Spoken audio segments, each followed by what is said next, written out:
obviously, because Jessica owns the other half, but it's not taking care of as many families as I was. It's not all of the added pressure that I had over the years that really goes silent. Like, a lot of people don't know about it, but I'm learning this every hour that I'm here this week, how much different it is for me being a part-time team with the budget that we need for a part-time team to run correctly, because I've never had that in any aspect. And on the charter, where do you see, you set a record for the amount, where do you see that going? Is that going to continue to climb, the value of the charters? Well, there's no public amount of anything that's for sure, so it's all speculation, and obviously the market values are high, but I believe that, if you look at early 90s NBA, it's probably 10 to 15, 20 times value now versus then. I'd have to get a calculator out, but I know roughly X, and we just saw one sell for north of $3 billion. So I believe that our charters will grow in value over time, just as NBA or NFL franchises have over time. I believe that. The number and the percentage of from one sport to the other, I don't know exactly, but I would say absolutely the charter value will continue to grow because of the excitement around the sport and the people that continue to want to be involved in our sport. I'm with Wauchula radio station. I've talked to you a couple of times before. The question I've been wanting to ask you for the last couple of months is, are you willing to give me a loan? That's funny. Yeah, I'm definitely not in the banking side or the personal mortgage side, but we do a lot of investments. We've been staying away from that stuff right now. How do you figure out what the number needed to be to get out and do it differently?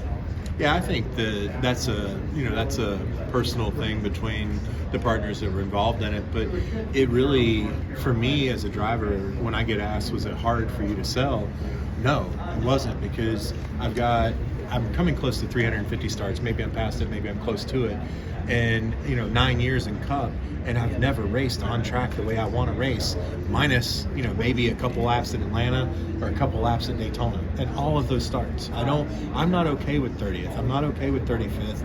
I've lived with it because it was necessary to build the program with the budget we had. But for me, when the market values went up and we had a chance to sell, it was instant, because if it's one race a year that I can compete at, that's all I can afford, that's all I want to do anymore. I'm so thankful to have all the starts that I have and have been a part of this sport for as long as I have been, but I am over being a 35th place guy. I'm over finishing 30th, or maybe we get 20th because of attrition somewhere. Like Texas, we were really fast. We finished 22nd, but 8 cars wrecked. I mean, legitimately, we were 31st place car. And I mean, that was a great day for us, right? So I'm over that. Like, I want to, what races we show up with the Cup car, I want to go there and be on the lead lap and be able to be in the mix when I want to be in it. And like I said, us cutting back and having less personnel, we may have problems this weekend. I can't predict that, right? Like, we got a whole flow of situations we've got to work through to be able to figure out where we're at with our new program. But what I can tell you is, racing is the reason I breathe, and we will figure out how to be better because we have the funds now. And we will be here each year at some capacity until I decide I don't want to drive. Does that go for the Xfinity program too, then? Yeah, so Xfinity for me is top 15 or nothing. Like, I don't want to be a 20th place team on average. I have developed and helped a lot of drivers in that, low budget, 30th place range, and I'm thankful for all of that. I enjoy being a part of their lives, and it's been a lot of fun. But for me now, it's a driver that's capable of being developed from an average of a 15th place position, and it is our team being able to be an average of 15th on speed, where I don't want to be there. So we're going to work, and we're going to figure that out. And if we're going to run the first 4 races with me driving, just so I can get a feel for where our equipment's at. And I'm not saying I'm the best driver. I'm just saying I understand things I do wrong. I know when I make mistakes, and I can see if that's what's hurting the car, or if the car is actually a 20th place car. If the car's a 10th place car, we don't know yet, right? So I want to go drive the car, figure that out. And this weekend in Atlanta, not a good judge for that. Vegas and Phoenix will be a good judge for that.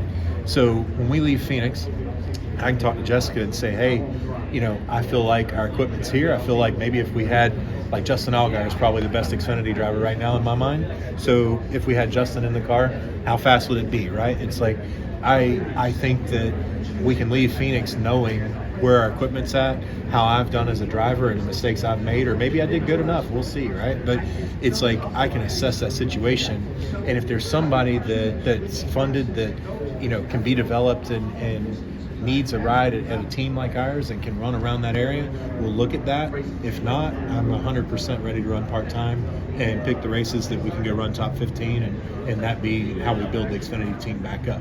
The overall long-term goal is to be an Xfinity team owner for as long as Xfinity is around or I'm around. Like I really love that series, and that is something that Jessica and I can afford to do the right way. And I want to go perform, and I want to build up to a contender in that series, whether it takes me a year or 10 or 15. And this, I think, is starting our 9th year. I'm not exactly sure, but it's I want that as an honor. Like that's something I'm after. I'm sorry. How do you scout talent for guys that you might want to? Well, unfortunately, at this level, it all comes with funding, right? Yeah. So the first thing is you have to make sure people have sponsors that want to work with them, and once they want to work with them, for me, it's attitude first. Like I have to feel the passion and see what somebody wants and know that they're like me. And then once I know that, I'm willing to give them a chance and see where's the driver ability at. Once you know that, then you can kind of assess, can we work together or not. For the Cup car, you mentioned you'd like to be doing all 6 super speedways. You also you mentioned you like the Coke 600, might do that. Is there any other races that you might have circled depending on how things go this year? Not this year. If like Josh Bilicki's an unreal good race car road racer. Like he literally carried top 20 pace in our Cup car last year at 2 of the road courses, and that's without attrition. Like he was just phenomenal in it. So if he called me and said, hey, I got a sponsor, I want to run a road course, I don't have a seat, we'd put something together for him. But other than that, I don't have any plans of running any other races with Coke. Thank you. Good deal, sir. This is Harrison Burton, driver the number 21. Make sure to hit that subscribe button. Also, check out one of these 2 videos beside me. Visit frontstretch.com for more racing content.